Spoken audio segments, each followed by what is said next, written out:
प्रथम प्रश्न, विद्युत रासायनिक सेल क्या है? देखिए इसके नाम में ही परिभाषा छिपा हुआ है। विद्युत यानी विद्युत ऊर्जा, रासायनिक यानी रसायन ऊर्जा, यानी वैसा सेल जो रासायनिक ऊर्जा को विद्युत ऊर्जा में बदल देता है उसे ही हम विद्युत रासायनिक सेल कहते हैं। इसको गैल्वेनी और वोल्टा ने मिलकर खोजा था, इसलिए इसको गैल्वेनी और वोल्टीय सेल, गैल्वेनी सेल भी कहते हैं और वोल्टीय सेल भी कहते हैं। उसके बाद चलिए नेक्स्ट प्रश्न है, मानक इलेक्ट्रोड विभव क्या है? तो देखिए एक 298 केल्विन ताप पर जो किसी भी धातु आयन का जो इलेक्ट्रोड विभव होता है उसी को हम इलेक्ट्रोड, मानक इलेक्ट्रोड विभव कहते हैं। यानी एक अर्धसेल का जो है 1 मोल सांद्रण और 298 केल्विन ताप पर जो इलेक्ट्रोड विभव होता है उसे हम मानक इलेक्ट्रोड विभव कहते हैं।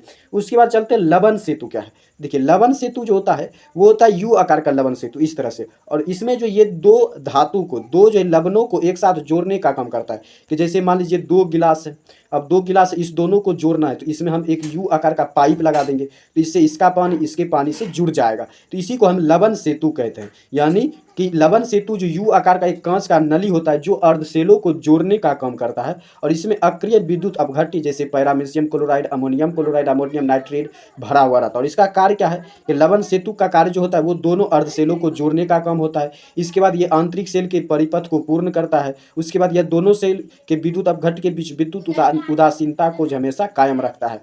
प्रश्न है फैराडे का विद्युत अपघटन नियम। देखिए इसके लिए आपको कुछ नहीं करना है, बस आपको जो 2 फार्मूले याद रखने। पहला है W बराबर ZQ पहला है, और दूसरा है W1/E1 बराबर W2/E2।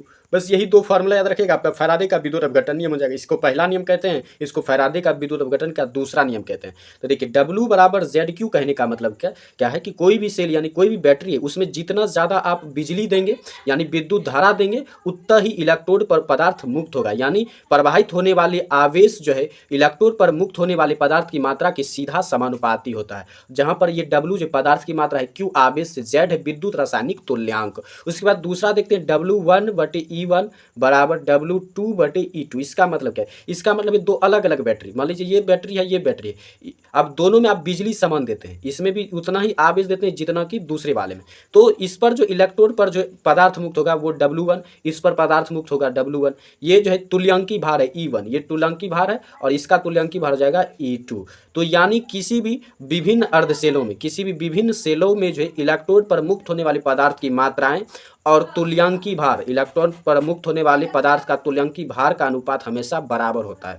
तो किसी भी विद्युत अपघट्य सेलों में जो W और E का अनुपात हमेशा बराबर होता है। W यानी पदार्थ की मात्रा जो कि इलेक्ट्रोड पर मुक्त हो रही है, और E हो गया पदार्थ का तुल्यांकी भार।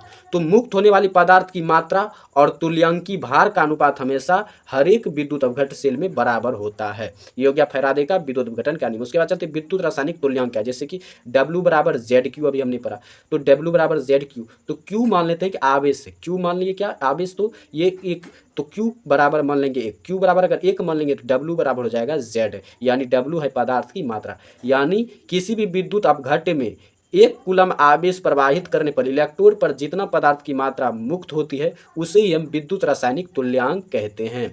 उसके बाद चलते हैं सेल स्थिरांक क्या है। तो सेल स्थिरांक होता है कि किसी भी सेल के जो है 2 समांतर इलेक्ट्रॉन के बीच की दूरी और इलेक्ट्रॉन के जो अनुप्रस्थ काट का क्षेत्रफल का अनुपात को हम जो है सेल स्थिरांक कहते हैं। यानी दूरी हो गया R और क्षेत्रफल हो गया A, तो किसी भी सेल में जो R/A जो है वो सेल स्थिरांक होता है। तो ये हो जाता है सेल स्थिरांक की इलेक्ट्रोडों के बीच की दूरी और अनुप्रस्थ काट का क्षेत्रफल का अनुपात सेल स्थिरांक कहलाता है। उसके बाद शून्य कोटि अभिक्रिया क्या होती है। तो शून्य कोटि की अभिक्रिया वैसी अभिक्रिया होती है जिसमें अभिकारक के सांद्रण का घात 0 होता है। अभिकारक के सांद्रण का घात अगर 0 हो जाए तो शून्य कोटि अभिक्रिया, अभिकारक के सांद्रण का घात अगर 1 हो जाए तो प्रथम कोटि की अभिक्रिया, अगर 2 हो जाए तो वो द्वितीय कोटि की अभिक्रिया होती है।